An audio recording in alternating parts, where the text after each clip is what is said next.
شكر كذلك لضيوفك في الاستوديو.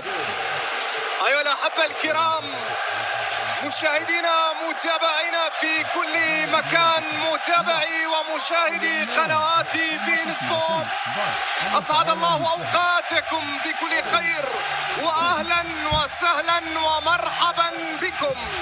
اليوم دقائق الأولى والمحاولات الأولى، العويس يتصدى لكرة ليونيل ميسي في اللقطة الماضية، في أولى المحاولات، في أول اختبار سعودي، في أول لقطة. تسلل موجود لوتارو، ولكن إلى المنتخب السعودي بكعب ممتازة أرضية.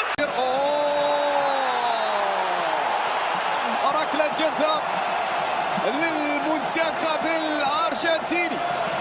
نعم، سلوفيني سلافكو. ميسي بقدمه اليسارية، ميسي بالقدم اليسرى. هنا التسديدة تاتي، والهدف الأول، الهدف الأول للمنتخب الأرجنتيني. ليونيل ميسي يبدأها للأرجنتين ويسجل أول أهداف الأرجنتين في هذا اللقاء من علامة الجزاء بالتسديدة اليسارية في شباك مرمى الحارس محمد العويس. يسجل المنتخب. ميسي يتقدم، تسلل كان موجود. نعم، في الكرة الماضية تسلل كان موجود في اللقطة الماضية على ميسي. أرجنتينية، محاولة المرور والتقدم هنا تأتي في اليسار، المرور والتدخل كان موجود، وبالتالي الخطأ لمصلحة المنتخب السعودي في اللقطة الماضية. خطأ كان موجود على عافية العويس.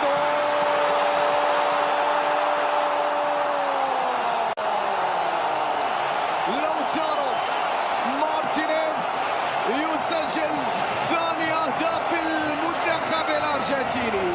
لوتارو مارتينيز من سجل وعادل ميسي في التصفيات على مستوى أحراز الأهداف. تسلل، نعم، تسلل كان موجود في اللقطة الماضية. لوتارو يمر يسجل موجود، وحتى الآن ينجح.